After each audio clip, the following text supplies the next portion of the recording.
people who believe that that was about Diddy. We have kind of a Diddy derangement syndrome going on, that this dude, and I can't stand him more than anybody, I promise you. But I don't think there were Starbucks in tunnels and some of the other things that have come out that seem to not pass the smell test. I am the mayor of Realville. And just as a criminal, you have to take my word on this one. 3 people can keep a secret if 2 people are dead. Anytime you start hearing one of these stories, right, about like they're going to switch out for a clone. How many people had to be involved with cloning this dude and switching him out? Because if it's more than 3, you'd hear about it. I promise. You know, in the feds, 85% of the people in there got a 5K1. That's a real statistic. 85%. Everybody tells, man. The days of the gangsters who soldier up. Yeah, that's why they make movies about those guys. Because there aren't any of them left. Put a 1 in the chat if you feel sorry for Diddy going to hospital. Put a 2 in the chat if you're not sorry for Diddy going to hospital. He's no longer in hospital if you are sorry or not. Oh, yeah. All right, so tying into what you just said, actually, let me add something to the last question. Sarah, I'm a probability guy. I did statistics during my education. We did a lot of statistics and probability theories. And if you look at the incidences of pneumonia on people surrounding Diddy, there's some kind of anomaly there. And also, even if he wasn't directly allegedly responsible for the deaths of Tupac, Biggie, etc., to foment an East Coast, West Coast beef that could cause any nut job to jump in on either side and try and unalive big players, people who are putting themselves out on stages in the rap community, and to then maneuver and get these rappers to go out on those stages. There's got to be some culpability there, I would say. Well, and I will say this, and I will start off by saying that this is 100% an opinion, and only that. But my opinion is that Tupac got caught in the crossfire. In my opinion, I think that was designed to get rid of Suge Knight. And if you start looking at it from that angle instead of any other one, there was a lot of people that benefited big time as Suge Knight disappeared. As far as Aaron Carter goes, Aaron Carter, up until the day he left us, he was making videos saying they're going to try to get rid of me. So it certainly has made a lot of us think whoever did the kid dirty, someone did. He deserved better than he got.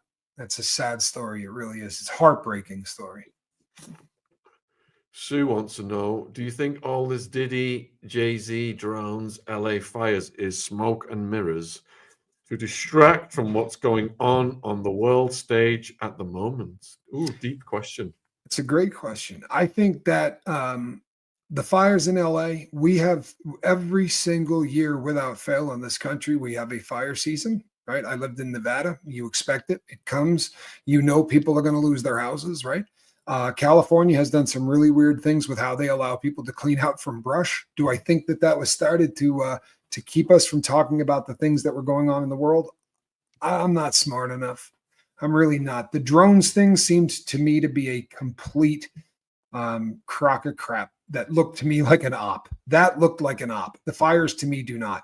When they show people setting fires like the arsonists or whatever, in every natural disaster, the criminals are going to come out of the woodwork, right? If you're somebody with larceny in your heart and you got a house that's got nothing in it because you got 3 properties, you go by and burn your house and then you say it was full of stuff and you call the insurance companies.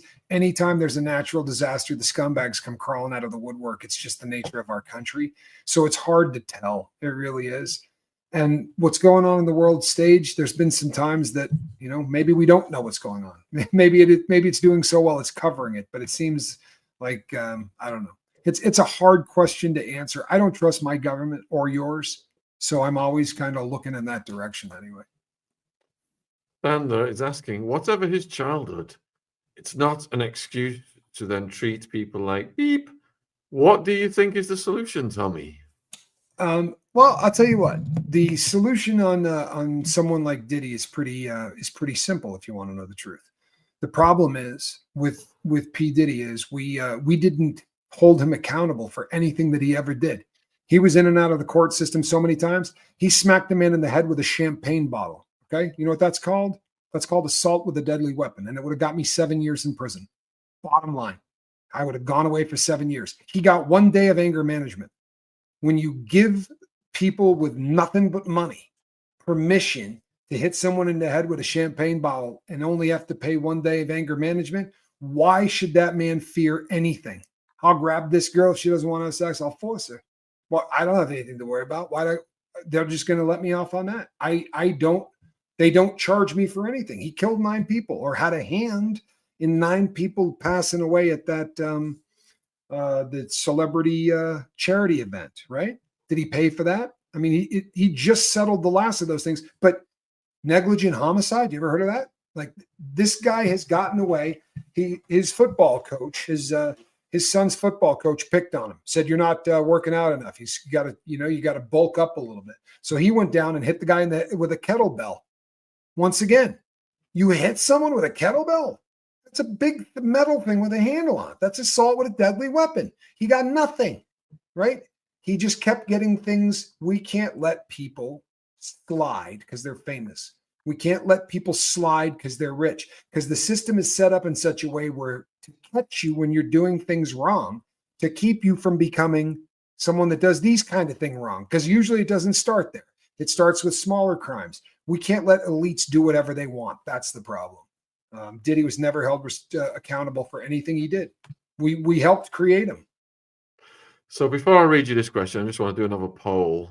So in the interest of balanced journalism, we have reached out to Diddy's lawyers, just like we reached out to Busby to come on, to see if they want to come on and answer your questions, viewers. But put a 1 in the chat if you think we should reach out to, Diddy's sons, the older kids, to see if they want to come on to say their side of the story. Or put a 2 in the chat if you think that's a bad idea. So the question from Claire is, what are the Diddlers kids up to at the moment? Have they gone quiet, or are they still running around town doing dumb stuff? They're still spotted around town. They definitely backed off a notch from, say, pre-Christmas, when they were literally out there getting in fist fights and doing that kind of stupidity. But no, they go out, they're spending dad's money. Apparently the daughters have recently made some comments. But for the most part, I think that they probably have a PR firm that's doing everything they can to smooth this stuff out. I think that they're getting better at trying to keep their names out of the press. I would love to talk to some of Diddy's kids. I would love to ask them some questions respectfully. I'm not looking to, you know what I mean? It's not, but there are some questions I would love to ask that family.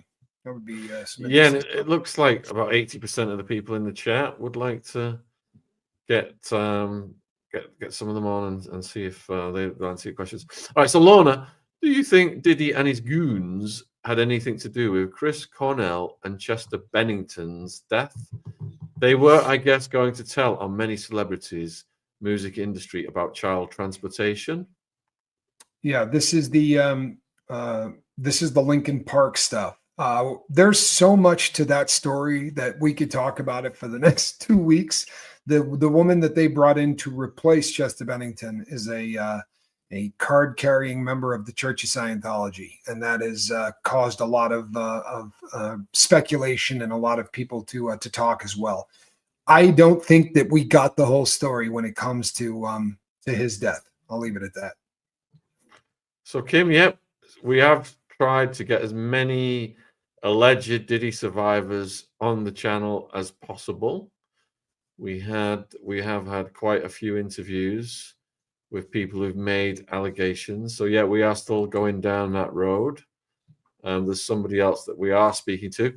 And like I said at the beginning of this interview, we also hope to have former Hollywood mob boss Ori Spado on quite soon as well, giving his input, because he spent time in MDC, and he's a fascinating character. He's done quite a bit online. All right, so if you've got questions, put them in. We've got 25 minutes to the hour. Get your final questions in now, folks. And also, here's Tommy's channel. And regarding the Thursday show, Tommy, are you continuing with the jesters, or are you moving back to the regular stuff? I think that we are going to. I think we're going to have a show this Thursday that is going to wrap up a lot more of the stuff on the Jesters. And if you're ever around, you should stop in. There's some fascinating stuff. We got some stuff that you're going to see that no one's seen before. But there's a lot more to talk about on this. We just want to make sure that we're doing everything in the fashion that we should. I think you brought up a fascinating point that I don't think gets brought up enough, though, and I'm going to forget this if I don't say it because I got a mind like a sieve. When they asked particularly about Biggie Smalls and about Puffy and about all of the other people that have sort of are no longer with us that were in his sphere, you said, look at what